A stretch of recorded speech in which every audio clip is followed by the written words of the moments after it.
Welcome to our program, Psychological Studies.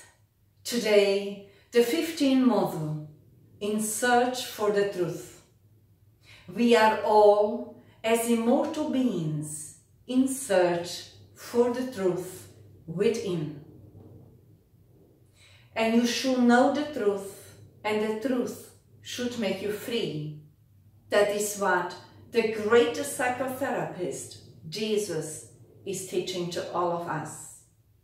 Our reflections from now onwards will be based on the teachings and enlightenments of the spiritual benefactor, Joanna, who is helping humanity to evolve and to progress, helping us to understand who we really are in essence, spirits, immortal beings.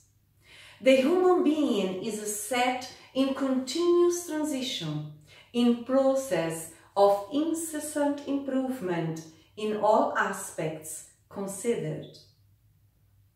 In this uninterrupted, transforming evolution, some complexities emerge and others disappear, which remains in the ancestral anthropological history, followed by suffering.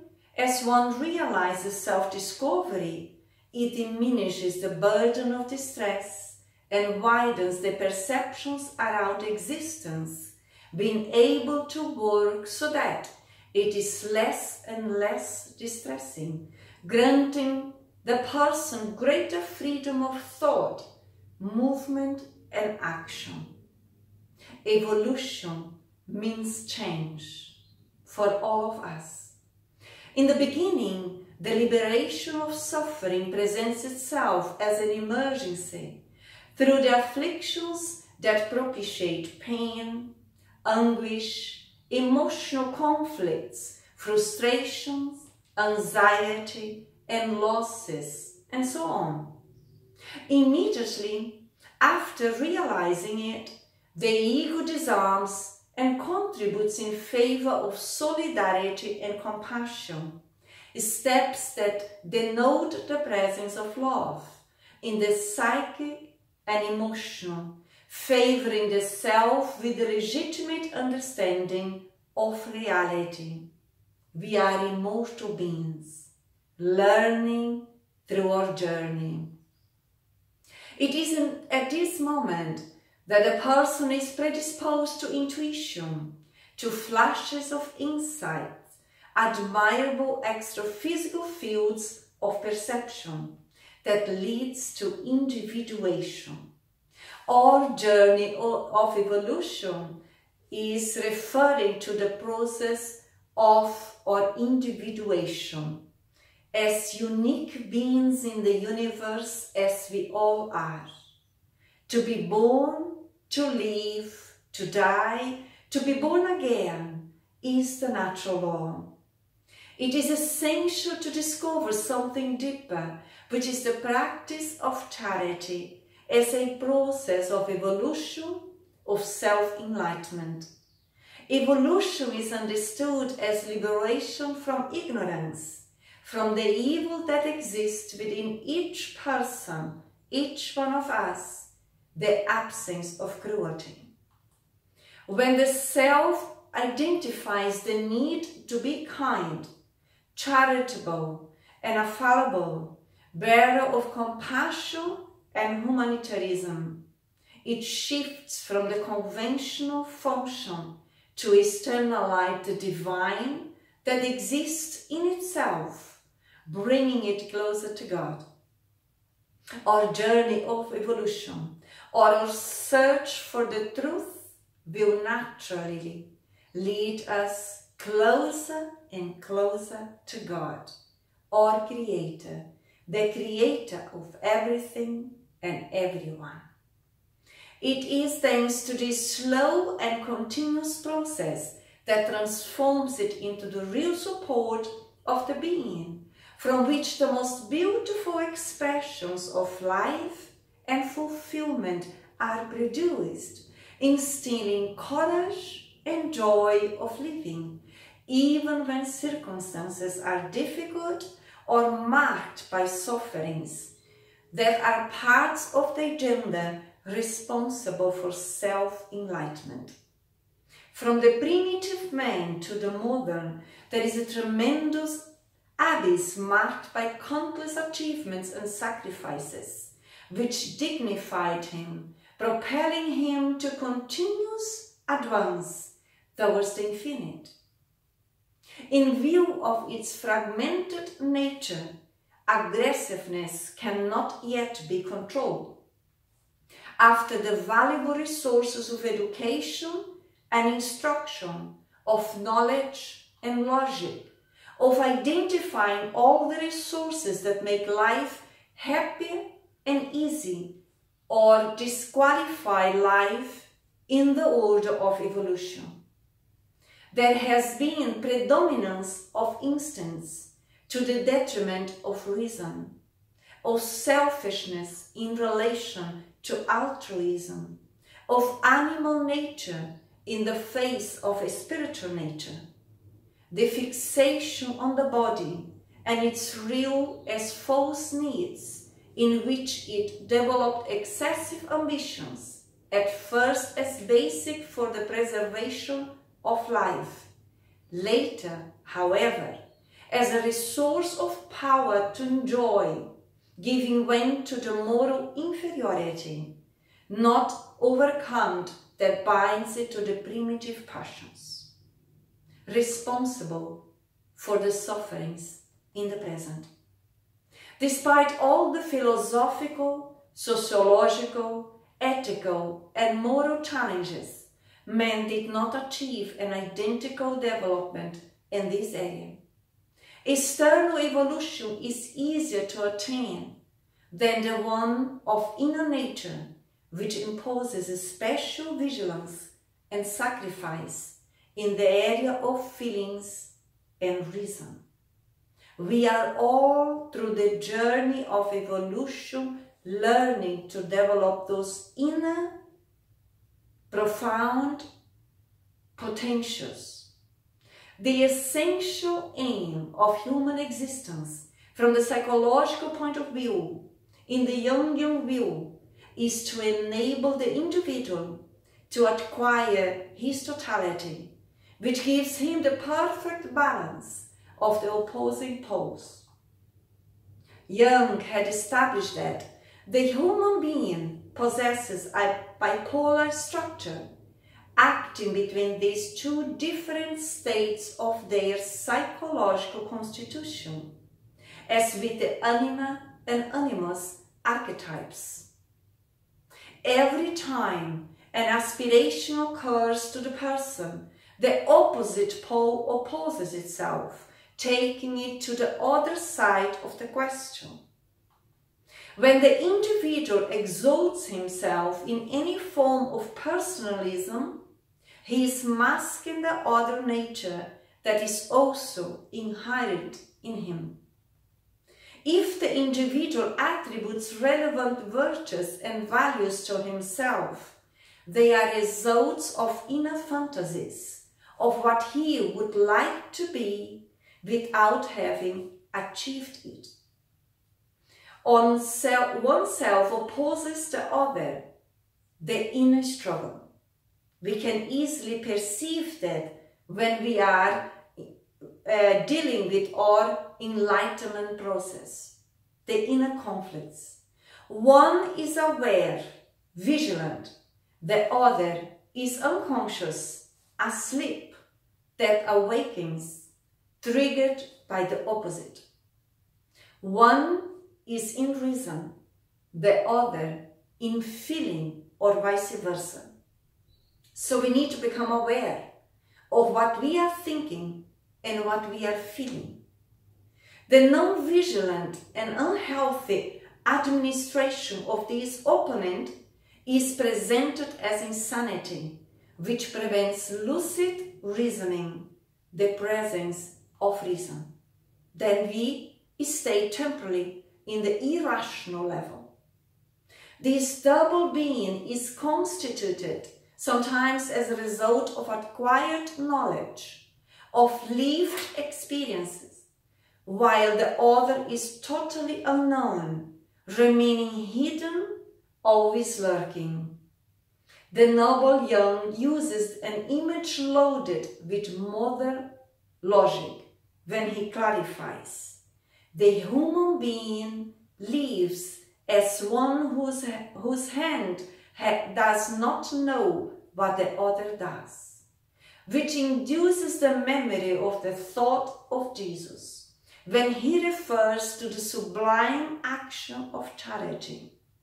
Give with the right hand without the left knowing it. Someone who can not harmonize the two poles in a totality invariably falls victim to the disorganized expressions of feelings, inducing him to the strong, uncontrolled emotions.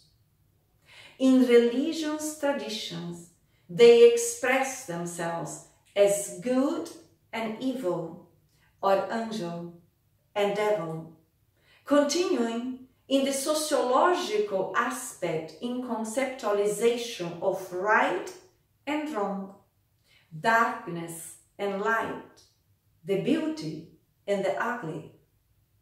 This psychological dichotomy remains in the human being in emotional and spiritual development. The therapeutic effort to be developed must be directed towards the integration of the other pole, the opposite, into the one which is conscious and relevant, productive and healthy. We are on the journey of evolution. Evolution means to learn to become conscious and consciously learn to make choices that are good for us and others today, and they are good for us and others in the future. The conscious effort of the individual to know himself as a result of the tensions of the activated poles by the interest of integration induces the person to a gentle, affable, understandable behavior of the difficulties and limitations of others. It is common to occur unhappy thoughts at the time of prayer, meditation, which is unusual in other occasions, generating uneasiness and unwellness.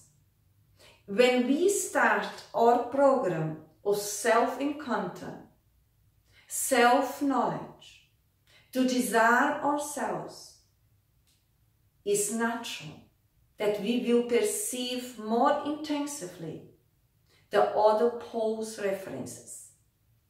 It's not for us to stop or to conflict ourselves with. It is just to understand, to perceive the exercise of the conscious mind and repeat the training as many times as needed up to the point that we conquer our goals. It happens that being filled in the unconscious, when it is activated by the uplifting pole, the other unveils its curtain and releases the opponent. The attitude to take with tranquility is to remain non-reactive, insisting on the purpose of experience until the unification of the opponents, until the reintegration of values through a loving process, through a self-accepting mechanism. Fragmentation leads to weakening, loss of enthusiasm. Oneself in struggle against the other deteriorates the feeling or stuns the reason. Consciousness of the shadow, diluting it through its assimilation instead of ignoring it, constitutes an advanced step for the perfect identification between ego and self. Conflict is inevitable, because only when one is able to live up to the noble standards of solidarity and moral equilibrium does health and well-being take root in human behavior. In search of the truth is our topic today. All individuals go through this stage and are required to integrate. Love is undoubtedly the efficient therapy for the moral wrongs afflicting individuals in particular and society in general, because it awakes reciprocity, drawing from the hidden place of selfishness, that feeling which is innate, but it needs stimulation, of being awakened, of being worked, processed, of being accepted. We need to be willing to accept, to engage, to exercise the inner greatest power, love. One does not find happiness outside of love, which is the food of souls, a strengthening of the psyche, is life and is spiritual strength. Only in love is happiness, because in it we absorb life, and life in abundance, enabling the encounter with the self-consciousness, the self-encounter. Remember, in search of the truth, we carry the truth within us. Psychological development is continuous, except when impelled by the accommodation of the dominating ego. The individual is not what he has or thinks to administer, but his spiritual values, his capacity to love, the inalienable treasures of goodness, compassion, and existential meaning. Every religion, in its profound meaning, aims to reconnect the creature to its creator, which would mean establishing the full ego-self axis, the apparent being with the real. As Jung said, through my experience, I know a power greater than my own ego. God is the name I give to this autonomous power. That is a powerful thinking that Jung is presenting to us when we are here reflecting about the inner search for inner truth. If God is the greatest power, which means love, and we bring that within, then undoubtedly that is the fundamental objective of our journey. In his book, Jung refers, Christ is the inner man reached by the path of self-discovery. Jesus taught humanity long time ago, saying, everything what I do, you too can do it, if you choose to. If you are willing, if you choose to evolve, if you choose to awake within the divine resources that you all bring innate. Are we willing to connect on that deep level of ourselves? Self-awareness about the duties of reincarnation and the need to use it properly is a primary factor for well-being and peace, which has received no consideration so far, or little consideration so far.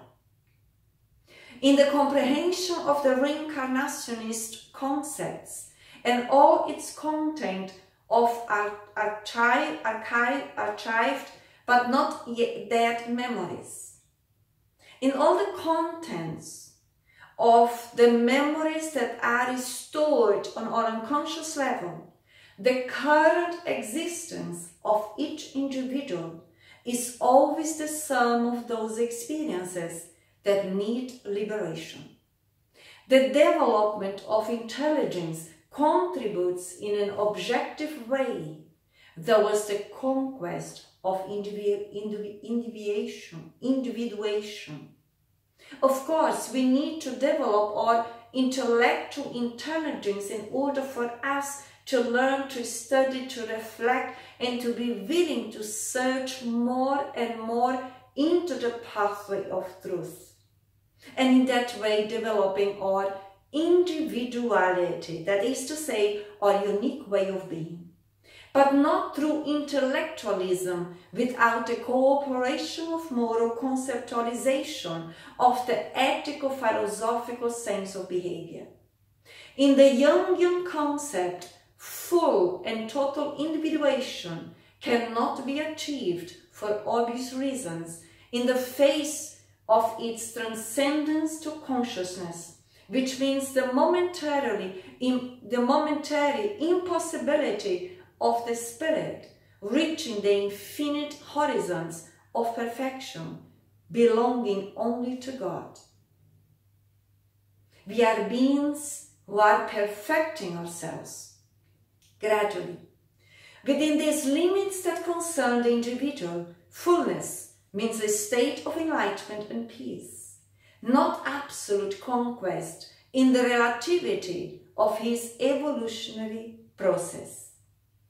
Each one of us, each individual, is the barrier of their own existential program, worked by the different resources of experiences achieved during the reincarnations, not constituting the current stage the last step, but one of the steps.